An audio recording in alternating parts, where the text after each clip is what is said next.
Maftunkor O'zbekiston ijodiy guruhimiz bilan Qoraqalpog'iston Respublikasi bo'ylab safarimizni davom ettiramiz.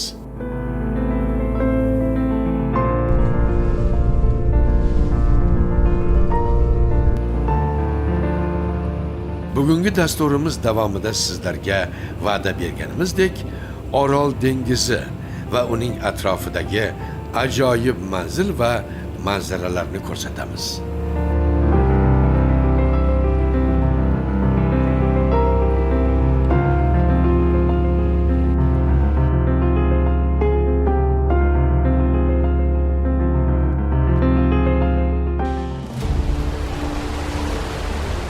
Ertalab tong otish arafasida dengiz qirg'og'iga chiqdik. Bu safar quyosh chiqishini Orol dengizi oldida kutib olyapmiz. Bu juda ham bir o'zgacha bo'lar ekan.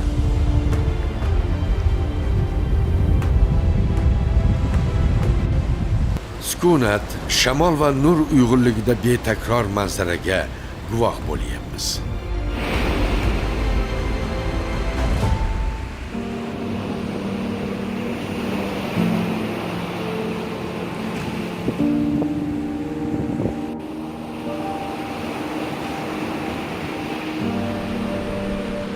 Ertalab havo sovuq bo'lsa ham, lekin bu yerda quyoshni chiqishini kuzatish juda ham bir maroqli ekan. Sovqotganingizni ham unutar ekansiz. Lekin qandaydir ko'nglingiz ham g'ash bo'ladi-da. Chunki suvga to'lgan paytlari Orol taxminan 60-70 yil avval qishda suv bug'lanib, havoni ilitgan, yozda sovutgan. Buning natijasida esa mo'tadil turgan ob-havo, atrofdagi cho'l hududlarda esa bir qancha o'simliklarda o'sishini ta'minlagan, yer osti suvlari orqali ular buloq bo'lib chiqqan. O'sha vaqtlarda mana shunday ulkan xizmatlarni qilgan Orol bugun o'zi yordamga muhtoj. Har qanday kelgan odamni qandaydir bir qutqargisi, ko'ngli g'ash bo'lar ekanda. Lekin mana shu o'layotgan bo'lsa ham biz farzandlarni ko'nglini ko'taradi-da.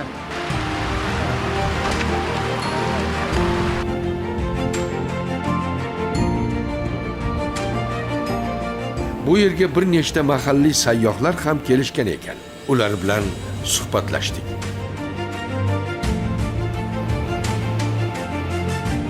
Erkin aka, qayerdan keldingizlar va qancha vaqtda yetib keldingizlar bu yerga? Sirdaryo viloyati Guliston shaharidan keldik. Taxminan bu yerdan 1,5 ming kilometrlar uzoqdan va yo'lga chiqqanimizga mana bugun xudo xolasa 2 kun bo'ldi. Mo'ynoqdan Orol dengiziga yo'lni 6 soatda bosib o'tdik. Taassurotlarimiz zo'r, ancha qurib ketgan. Bizni Orol dengiziga qiziqtirgani 12 ta viloyat hammasiga borib ko'rdik. Endi bitta Orol qolgandi. Va keyin biz o'z ko'zimiz bilan quyosh chiqishini, dengiz shovqinini kuzatdik-da, mana ko'rdik.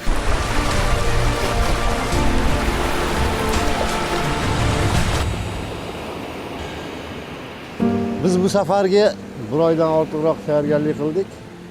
Shu Orol dengiziga kelamiz deb rosa niyat qildik. Biz oldin ham kelganmiz bu Orol dengiziga, lekin har gal kelganimizda boshqacha bir taassurot bilan, boshqacha bir tasavvurlar bilan qaytamiz. Bu safargisi yana ham boshqacha bo'lyapti, chunki bugun bu mana shu joyda tongni qarshiladik. Kecha biz Mo'ynoqqa yetib keldik. Mo'ynoqdan shu Orolga yetib boramiz deb yo'lga chiqdik. Lekin yo'l ancha uzoq bo'lgani uchun yo'lda adashib qoldik. Kechasi qorong'ida ba'zi bir joylarda qolib ketishga to'g'ri keldi. Lekin kecha soat 11-12 larda yetib keldik. Mana shu joyda bir mehmonxonaga joylashdik. Mehmonxona ham mana shu Orol dengizining bo'yida qurilgan. Yaxshi, mana hozir sayyohlar oqimi juda ham ko'p. Hozirgina mana Sirdaryodan kelgan yigitlar bilan gurunglashdik. Lekin mana ertalabda Orol dengizini mana mavjlanib turishi, mana ko'piklarni qarang. Quyoshni shu joyda kutib olishimiz juda ham boshqacha bo'ldi. Bizni hali safarimiz hali davom etadi. Biz yana hali Qoplonqir, Sarqamish ko'llarga borishni niyat qilganmiz. Hali u joylar bundan ham juda uzoq. 13-14 soatlab yo'l yurishga to'g'ri keladi deyapti. Agar bizni kuzatib borsangiz, hali bundan ham chiroyli, go'zal manzaralarni sizlarga ko'rsatishga harakat qilamiz. Sizlar ham kelinglar, ko'ringlar. Albatta kelganingizga afsuslanmaysiz. Ko'rinib turgan o'tovlar sayyohlar uchun mo'ljallangan.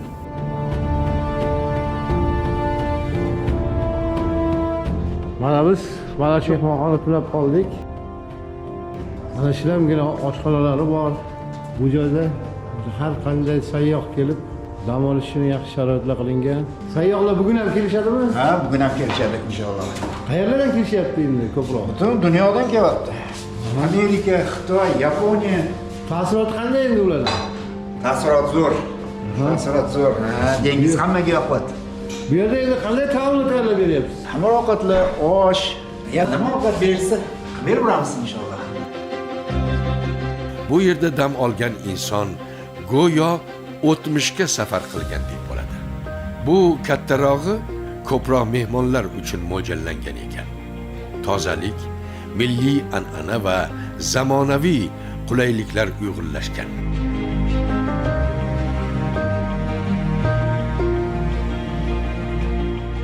Har bitta o'tovga sovutgichlar o'rnatilgan. Hattoki qish paytlarida ham bu joyga kelib dam olib qolsa bo'lar ekan. Shunga sharoitlar yaratilgan. Yurtlarda qarang, bu yerga keladigan sayyohlar o'zlarini o'sha baland binolardan zerikib mahalliy aholini yashash tarzini ko'rishga qiziqib keladi.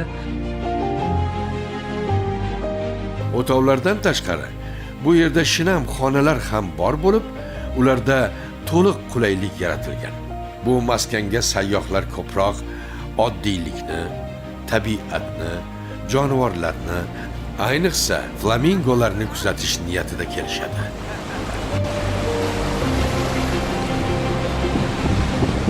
Bu maftunkorlik bizni shunday sehrlab olganki, qaniydi vaqt shu lahza to'xtab qolsa degan xayolga boramiz.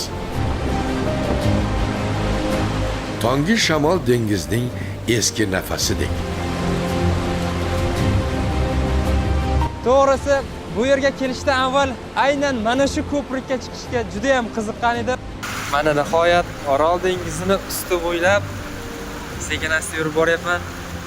Bu manzarani qarang. Ichkariga qancha yurganingiz sari qirg'oqdagi shovqin sekinlashar ekan. Dengiz ham chuqurlashib, haqiqiy muhitni his qilar ekansiz. Dengiz bilan dengiz.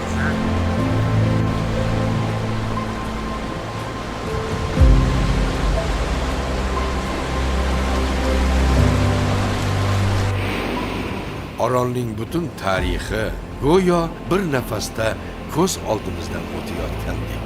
Ma'lumotlarga ko'ra, 1964-yili Orol dengizining maydoni 68,9 ming kilometr kvadrat bo'lgan. Har yili 30-35 ming tonna baliq ovlangan. Unda 38 turdagi baliqlar yashagan. Eng muhimi, ana shu raqamlar O'zbekistonning 80% baliqchilik sanoatini tashkil etgan.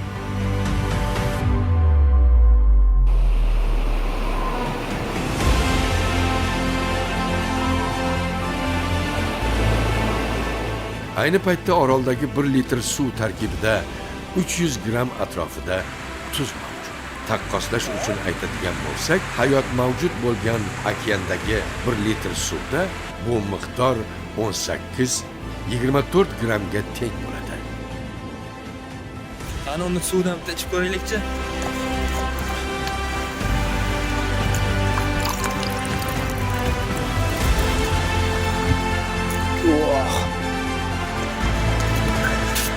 Suv nihoyatda sho'r ekan, to'g'risi. Bunchalik sho'r deb tasavvur qila olmagandim. Ko'nglim aynib ketyapti. Juda ham sho'r ekan. Lekin shunday ahvolda ham ona dengizimiz o'zining shifobaxshlik xususiyatini namoyon etadi.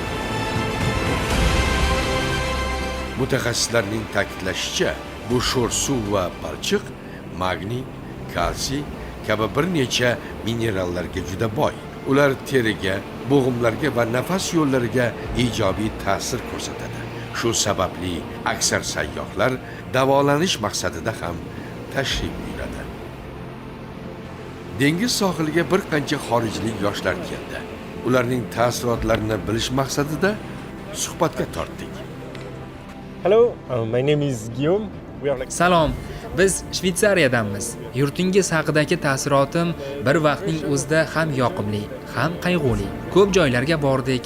Insonlar juda samimiy. Tabiatingiz, tarixiy binolaringiz juda go'zal, o'ziga xos. Ammo bu yerga kelishdan oldin biz Orol dengizi tarixiy muzeyida bo'ldik. U yerda 70-80 yil muqaddam dengiz qanday bo'lganini ko'rdik. Baliq tutilar, minglab odamlar ishlab, ro'zg'orini tebratgan ekan. Hozir esa bu manzaradan deyarli hech narsa qolmagan. This part is kind of sad.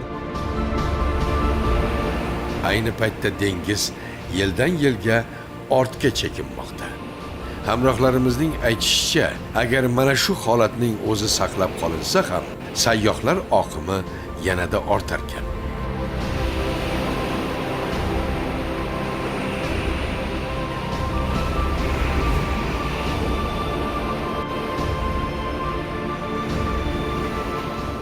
We are a group of friends and then we talked about Uzbekistan and then we saw Biz bir guruh do'stlarmiz. O'zbekiston haqida suhbatlashdik, internetdagi rasmlarini ko'rdik, tarixi bilan tanishdik va juda ta'sirlandik. Albatta borishimiz kerak degan qarorga keldik va kelib, ko'rib, hech ham afsuslanmadik. Toshkent, Samarqand, Xiva va Buxoroni ko'rdik. Keyin Qoraqalpog'iston Respublikasiga keldik va bu yerni o'zimiz uchun kashf etganimizdan mamnunmiz. Avvaliga faqat o'qib tasavvur qilgan bo'lsak, bu yerga kelganimizdan so'ng har bir joyni o'z ko'zimiz bilan ko'rmoqdamiz. Nukus shahrida ham bo'ldik, bozorda odamlar bilan suhbatlashdik. Biz uchun bu mutlaqo boshqa madaniyat, boshqa muhit, lekin har daqiqasi orzudek kechdi. Bu yerning madaniyati juda boy, musiqasi o'zgacha, taomlari barchasi juda mazali. Safarimizning oxirgi manzili etib aynan shu yerni tanlagan edik, chunki bu go'zal manzara xotiramizda unutilmas iz qoldirishi aniq. this beautiful thing that you are seeing. It's really amazing. What do you want to buy? Bozorimizdan oilangiz uchun nima olib ketyapsiz? Our bazaar. So from the bazaar, it was too much temptation. Bozorda juda ko'p narsalar bor ekan, hammasi yoqdi, lekin barchasini olib ketishning iloji yo'q. Men Xiva, Buxoro va Nukusdan suvenirlar oldim. Do'stlarim esa shirinliklar va turli taomlar sotib olishdi. Agar imkonim bo'lganida milliy libos ham olgan bo'lardim. Juda chiroyli, lekin sumkamda joy yetarli emas. Hozirgacha olgan suvenirlarimning o'zi ham juda ajoyib xotira bo'ladi. It's really amazing here, but I don't think I will have the place to take it. But yeah, everything here is amazing. Milliy liboslarimiz haqida fikringiz qanday? Yes, we just had pictures with the traditional outfits. Our hosts were really kind to give us. Ular menga juda yoqdi. Mezbonlar bizga milliy kiyimlar berishdi. Esdalik uchun rasmga tushib oldik. Bu liboslar orqali madaniyatingizni yanada yaqindan his qildik. Of wares. What do you interesting? Ko'proq tarixiy binolarimiz qiziqtiradimi yoki tabiatimiz? So nature it was, yes, this part, but at first we saw Tabiatingiz ham juda ajoyib, lekin avvalo tarixingiz e'tiborimizni tortdi. Xususan 13-14 asrlar tarixi, Registon, turli saroylar, bu yerda yashagan shohlar va sarkardalar, ular ishtirok etgan janglar, g'alabalar haqida o'qib, juda katta taassurot oldik.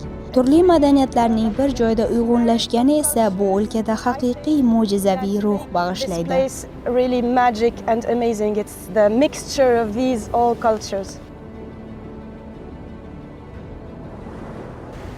I didn't know much before coming here in Uzbekistan. O'zbekistonga kelgunga qadar bu mamlakat haqida ko'p narsa bilmasdim. Rosti, emas, lekin bu madaniyatni kashf etish men uchun haqiqatan ham ajoyib taassurot bo'ldi. Eng ta'sirli jihati turli madaniyatlarning uyg'unligi, rang-baranglik. Ayniqsa, odamlar meni eng ko'p hayratlantirdi. Hamrohim aytganidek, bu yerdagi odamlar juda mehnatkash, kamtar va mehribon. Ular bir-biriga yordam berishadi va bizga ham iliq munosabatda bo'lishdi. Shu narsa barcha taassurotlarim orasida eng yorqini va eng yoqimlisi bo'lib qoldi.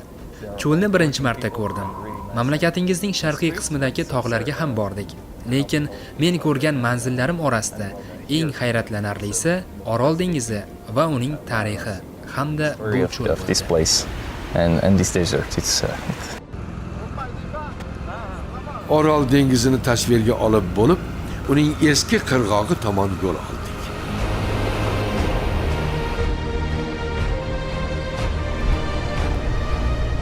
Qum barxanlarini kesib o'tib, qadimiy chinklarga yetdik. Ochig'i bunday manzarani ko'ramiz deb o'ylamagandik.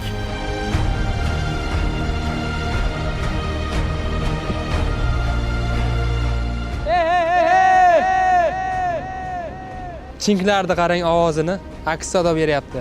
Shundoqqina Orol dengizidan 500 metr narida mana shunday haybatli bir o'zgacha ko'rinishdagi chinklar bor. Bu bir vaqtda zamonlar Orol dengizini qirg'og'i bo'lgan. Mana har bir o'sha suv qaytishdagi chiziqlarni bilinib turibdi. Uzoqdan juda ham bir boshqacha ko'rinadi. Ostiga kelsangiz yanada mahobatli ko'rinib, odamni hayratlantiradi. Chinklar qatlam-qatlam. Geologlar bu jinslar orqali Orol dengizining 1000 yillik davomidagi o'zgarishini o'qishadi. Bir qatlam suv ko'tarilgan davrdan boshqasi aks holatdan darak beradi.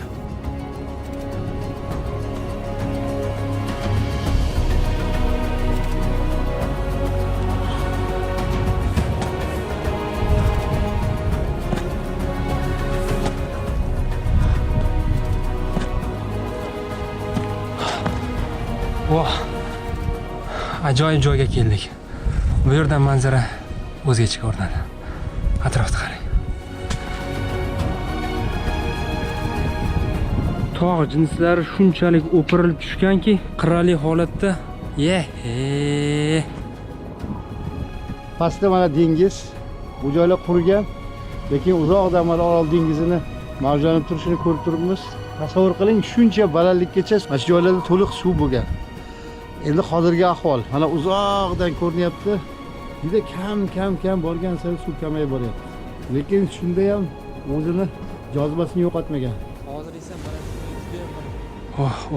bunaqa joylar qayerda ko'rgansiz? Toshlarda qarang turishini.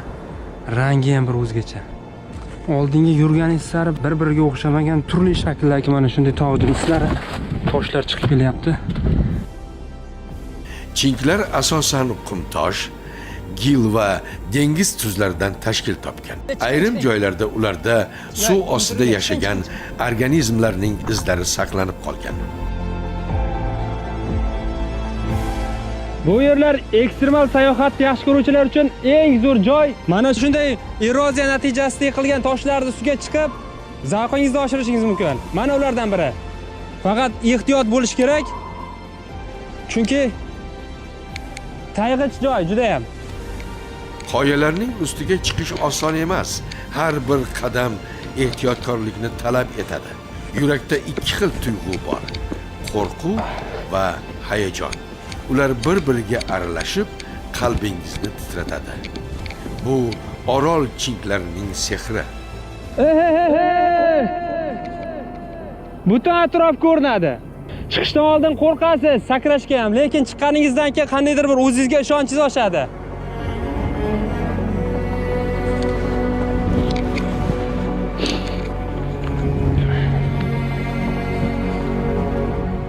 Teptik holatda singan. Tarkibi qandaydir baquvvat ekan. Qolanib ketmas ekan. Tosh bo'lib tosh emas, tuproq bo'lib tuproq emas. Mana sinib ketaveradi. Lekin bemalol chiqib olsangiz bo'ladi. Bu chinklar suvning, shamolning va vaqtning uyg'un mehnati bilan vujudga kelgan.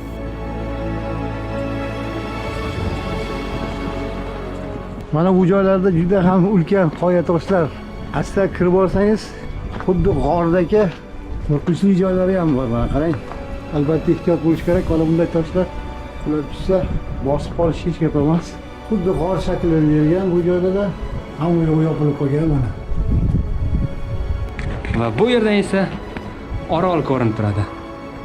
Hech qanaqa Yevropaga borish, Amerikaga borish shart emas. O'zimizda Qoraqalpog'istonimizda ham mana shunday chinklar bor. Toshli qoyani o'rtasidan o'tishga harakat qilamiz. Balandligini qarang.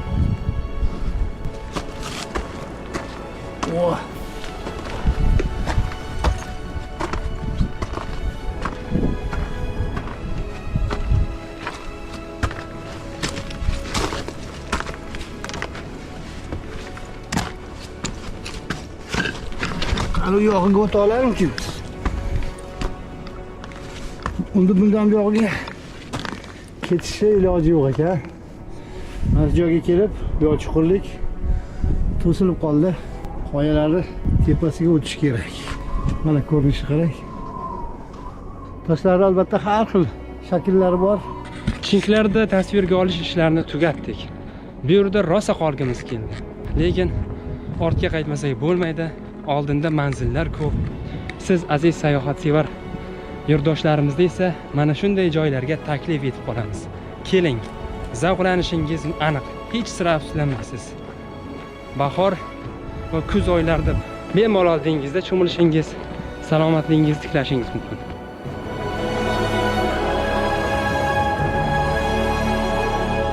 Eldor aka, bu chinklarni ko'rdik. Haqiqatda bir zo'r joylar ekan. Odamni hech sira ketgisi kelmayapti. Sizlarga rahmat. O'zlaringizni hududingiz bo'lmasa-da, orolni bir aynalib turib, nechidir kilometr shu joylarga olib keldingiz aka.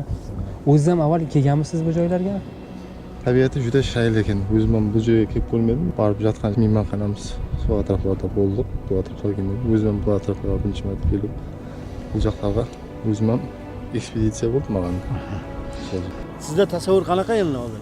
Bu dengizga ko'p keldim, biroq suvning bo'yina kelamiz, qaytamiz. Bu yerlarga kelib, mana suratga tushib, o'zimizga da bir jag'day ne bo'lyapti. Ortga qayt.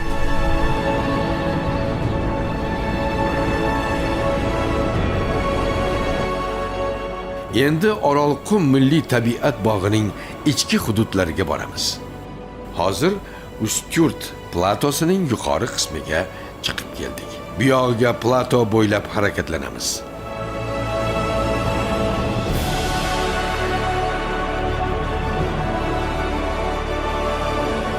Chap tomonimizdagi g'ayrioddiy ko'ringan joyda mashinadan tushib atrofni kuzatdik.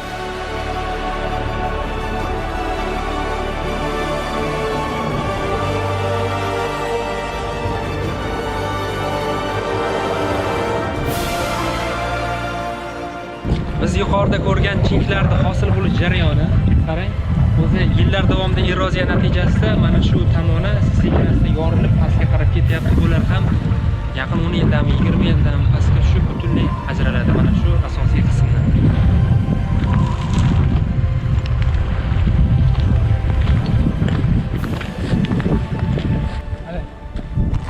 Bu nima daraxt o'zi bu? Turong'ul.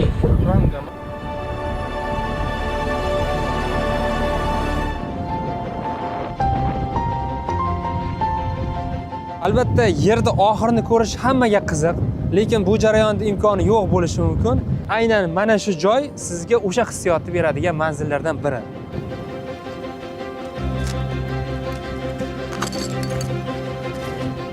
Bu yerdan o'sha dengizda necha yil davomida ortga qaytgan qirg'oq izlarini ham ko'rish mumkin. Orol to'lgan vaqtlarda taxminan 70-80 yillar avval uning eng to'lin davrdagi qirg'og'i mana shu hududdan o'tgan. Bu yerlar ham endi sekin-sekin nurab pastga tushib, chinklarni hosil qilib boryapti.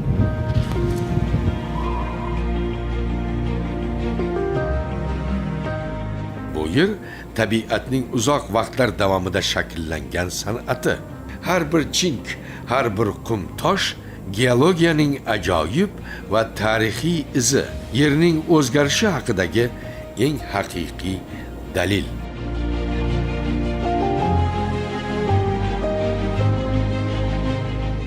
Yo'limizda davom etdik. 2 soatlardan so'ng ko'zlagan manzilimizga keldik.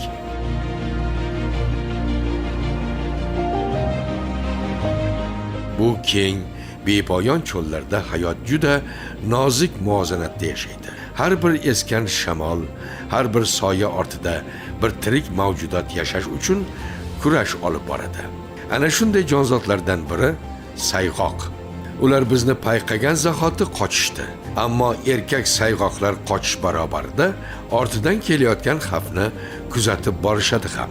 Bu tabiiy himoya qobiliyati, hudud va oila uchun javobgarlik.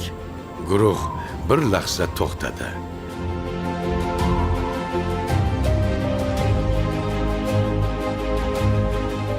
So'ng yana yugurishda davom etdi.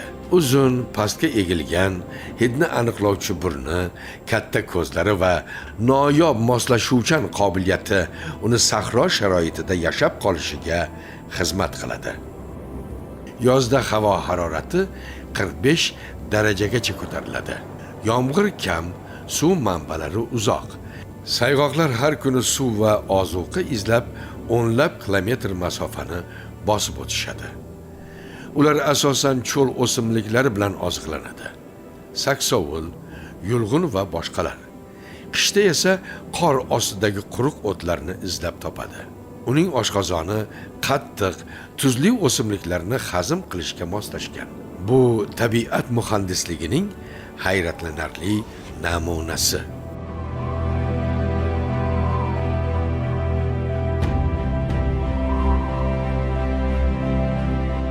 Bu ulkan kengliklarda hayot alomatlarini ko'rish oson emas. Bir qarashda jimjitlik, lekin tabiat har lahza nafas olmoqda. Orolqum milliy tabiat bog'idagi tasvirga olish ishlarini muvaffaqiyatli yakunladik. Endi ortga qaytamiz. Keyingi manzilimiz Quyi Amudaryo davlat biosfera rezervati. Uning hududi, tabiati va hayvonot olami haqida esa keyingi dasturimizda batafsil hikoya qilamiz.